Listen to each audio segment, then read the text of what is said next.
So you've probably heard the term meltdown when it comes to autism, but what is a meltdown? Why do autistic people have them? And ultimately, how can you help someone through a meltdown? So here we go.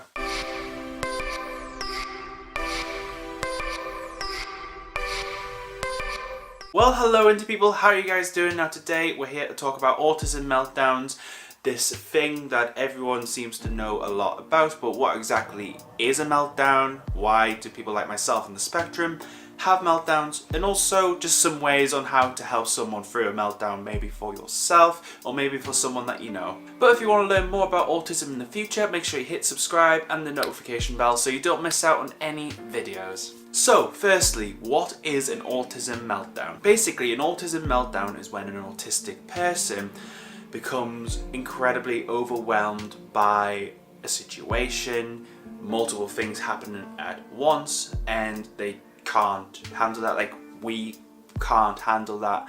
And the meltdown is a result of so much stimulus, so much situation coming at us that we tend to maybe lose control of ourselves, like we get angry, frustrated, scream, shout, cry. It's basically an outward expression of emotion when we have just reached our peak of taking all of this information, taking stimulus in. It's a bit like a web browser. Say you've got Google Chrome open and you have, I don't know, 20 tabs or something like that. If your PC or laptop can't handle having 20 or say a million tabs open, then it's going to really struggle to cope with all of that information and all of the tabs open, and it'll just end up potentially freaking out, blowing up. Like you literally just can't do anything with the PC because it's just freaking out. That in a sense is what an autism meltdown is. Why do autism meltdowns happen? Well, typically it's when an autistic person just becomes completely and utterly overwhelmed by a situation, different stimulus, or a combination of both. It could be a multitude of things that leads an autistic person to a meltdown. It's different for every autistic person, but for me personally, a meltdown can happen over a multitude of things happening over the course of a week or a few days.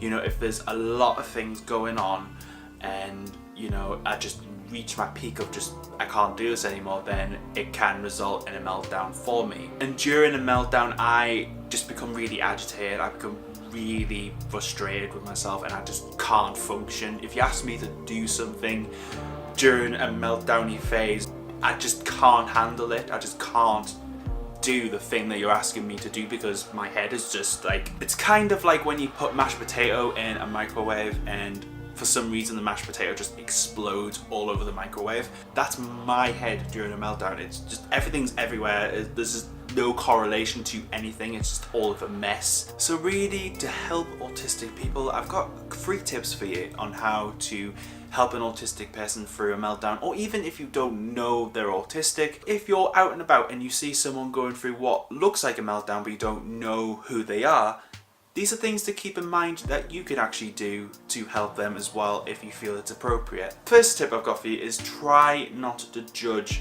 an autistic person having a meltdown, because at the end of the day, a meltdown is an expression. It is showing emotion, releasing stress and anxiety that person is having, and it's the culmination of a ton of stuff happening, and you're seeing the end result basically. So trying not to judge someone while they're going through a meltdown is actually going to really help the situation. Second thing I've got for you guys is just to be patient. I mean, for me personally, when I'm feeling kind of meltdowny or I'm in a meltdown, it is incredibly difficult to process my thoughts and to be articulate.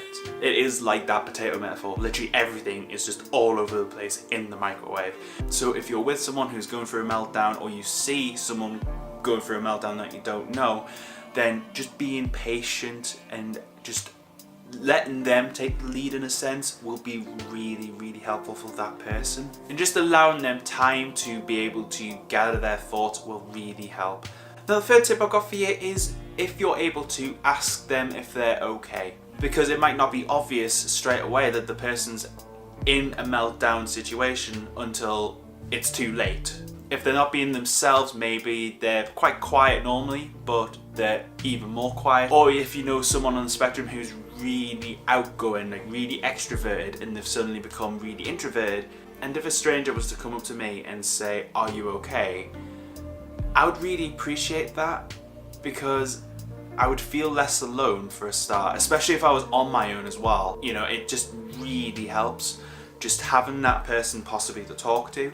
But I hope the tips and also me just talking about what an autism meltdown is has helped you. And if you have any further questions, or maybe you have a tip that I didn't cover in this video, let us know down below in the comment section. But if you want to see some more autism videos, there's a playlist at the top of the description or up there in the iCard. But for now, if you enjoyed the video, give it a thumbs up for me, subscribe, hit that notification bell, stay you, stay indie. Have a great day guys, and I'll see you all very soon.